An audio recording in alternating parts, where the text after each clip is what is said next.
You guys, my size 20 shorts and 2XL shirt are just floating on me now. Look at it. I can literally pull them out inches from my body. I haven't had clothes feel this loose in years.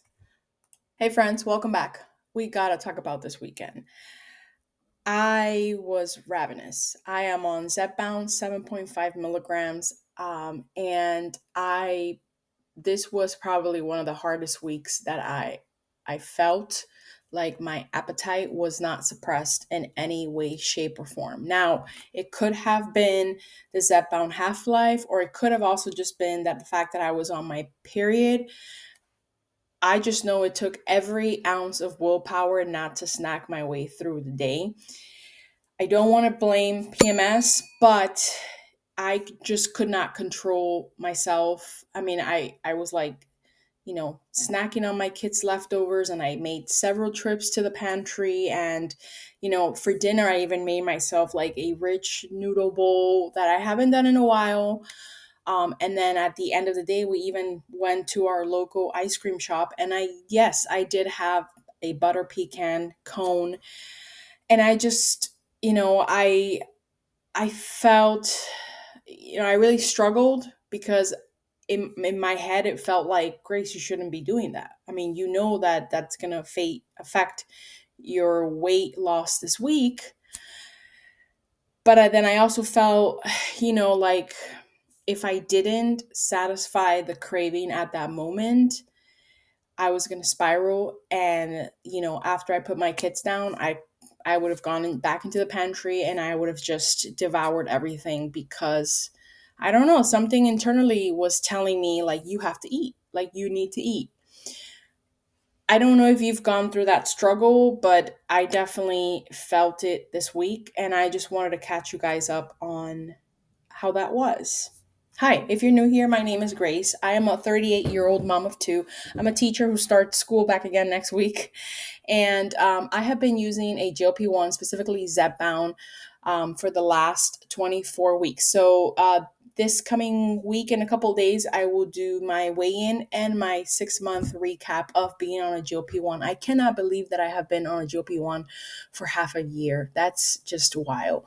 Now, all right, so with all this food talk, I did a little sort of self-reflection for this week. And now that work starts again next week, being in work in the classroom really does put me back on a routine. And I am far more disciplined than in the summers or over the breaks where, it's kind of harder to stay on a calorie deficit because we're doing a lot of activities and we might be eating out, and there's a lot of snacks in my house because of my two small children. So this morning I was listening to a video. I found a video by Dr. Francavilla. I don't know if you've heard of her, but she's got a channel and she talks about all things weight loss, not just GLP-1. But this one particular video, she was talking about how many calories you should eat if you are on Wegovy or Zepbound.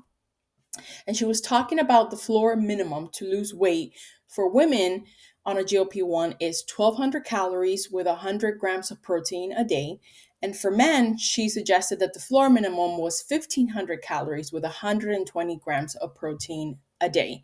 Now, that feels kind of low, but it's not that far off from the current calories that I do eat. The way that I arrived at the calorie deficit that I'm on was using the TDEE calculator online.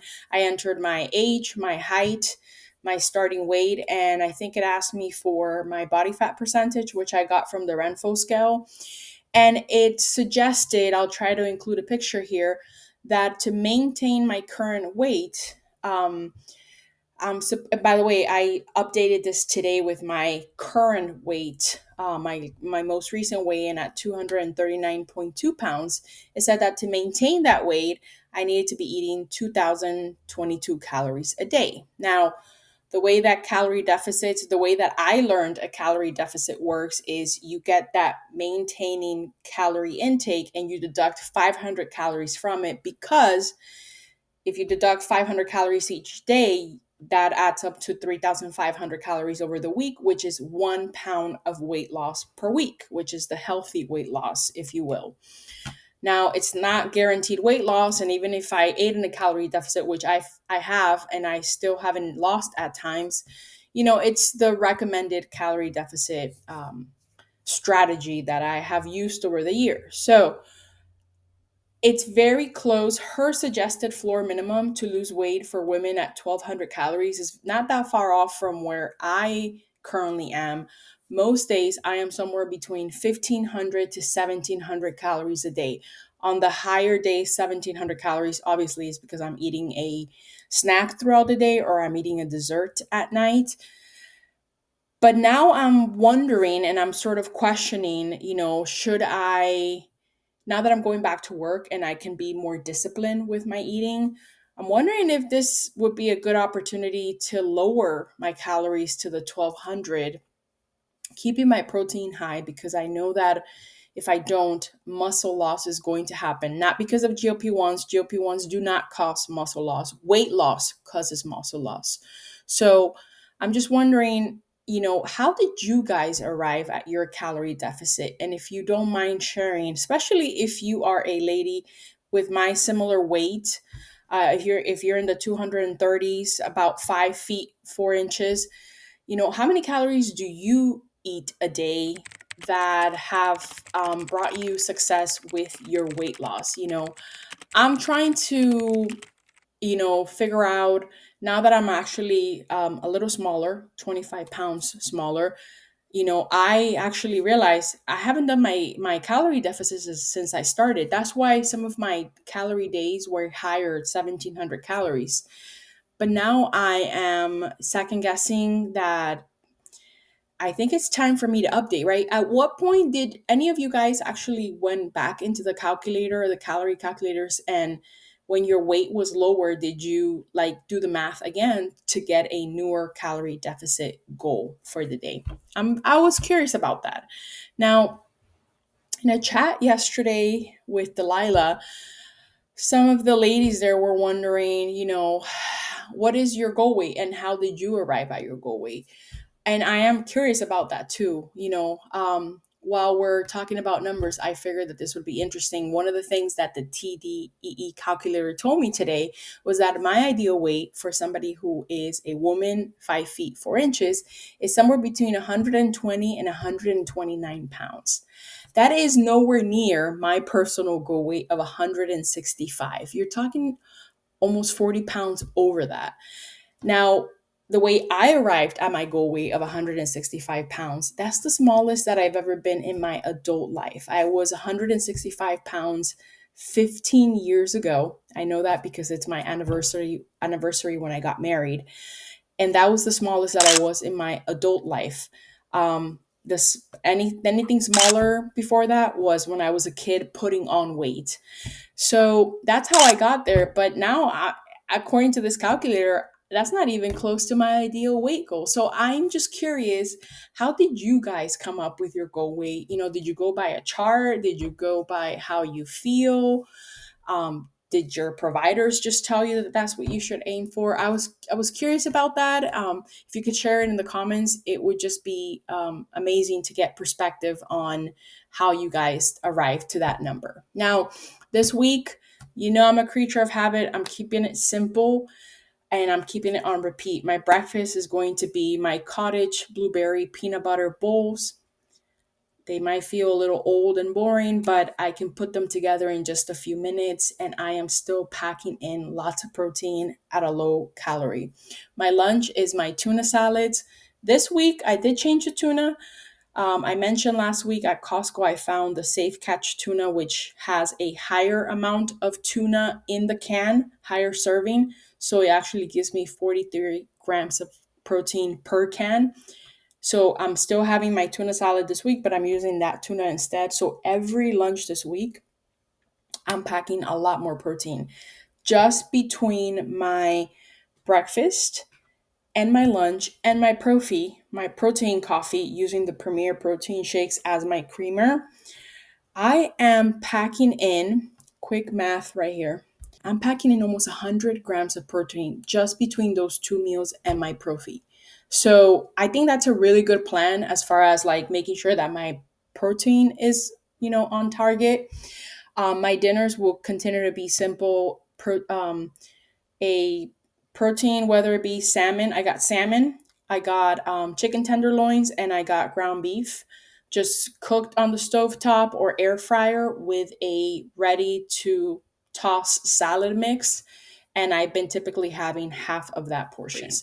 I went to Costco just to pick up a few things, and I wanted to show you my tiniest little mini Costco haul. I ended up getting some Hass avocado. I thought this was a great buy because for $5, I actually ended up getting 2 more avocados than I typically do at Trader Joe's. I got some salad mixes. I was excited about this because it's the Chipotle one I've never had, and I love anything with a kick. I found this granola that I can use with my Too Good yogurt at night. A little granola, one of those yogurts to me satisfies my sweet tooth craving. Or even I can use it in the morning for a yogurt bowl when I'm not feeling like a cottage cheese bowl. So I thought that was a really good find. And then I got these lemon waters. I have had them before. They are yummy, and I feel like they just add a little taste to water. So they were on sale, and I got it just to spice up my water this week. I do have two very random questions for you guys. The first one is, and if you've made it this far along, thank you. These questions are for you. Don't forget, if you have not subscribed, please subscribe, like the comment, like the video, leave me a comment. It really helps me out. I have two very random questions for you guys. First question is, if you are a dragon fruit person, okay, for my fruit people, if you eat dragon fruit, how do you know how to pick a ripe one? My store right now has them on BOGO, buy one, get one free. And I know that they are amazing for digestion, which I can always use, help in that area. So I want to go and the sale goes through Wednesday, and I want to stock up on some dragon fruit, but I don't know how to pick if it's, are they all just ripe? If you know how to pick a dragon fruit, can you just tell me in the comments what I'm looking for? And then my second question is about my hair. Do you guys notice that my hair looks different? I went in and I used the box dye, the foam one, so that I could reach the back and just, get rid of my grays for now. It's totally random, but I have for the last couple of years, actually since I had my daughter. So 3 years ago, I can't believe I'm going to have a 3-year-old in just a couple of weeks. I grow a full head of salt and pepper. Like, it's full on, and obviously my hairline right here, it grows even lighter, so even whiter, if you will. I guess it matches my name, Grace, which, by the way, my name is Grace. Now, my random question for you guys is, should I let it grow out? I did that before I had my daughter. It took me 2 years to grow my hair from root to tip, and it was full gray. I will try to find a picture and include it here so you can see what it looked like. Should I go blonde because I know that the lighter hair will blend better with the grays? Or should I just keep using box dyes in the meantime, but space them out so that I don't damage my hair as much? I am trying to avoid more hair loss, but I'm not sure that I want a full head of grays right now. The last time that I grew my hair out and I had my full head of grays, I got a lot of mixed feedback on, like, you look so old. I'm 38, which I'm not like a young chicken or anything, but I just didn't want to be told that I was ancient, So I don't know. I don't know what to do. And I just thought, you guys could give me some feedback on what you think I should do. That's it for today. Come back, see me in a few days for the weigh-in and the 6-month recap. My injection site will be in the left stomach, and I can't wait to see if my hypothesis, stays true that, I see more weight loss on the right side of my body. But come back and let's find out. Thank you guys. Don't forget to subscribe, leave me a comment, and I will see you soon. Bye.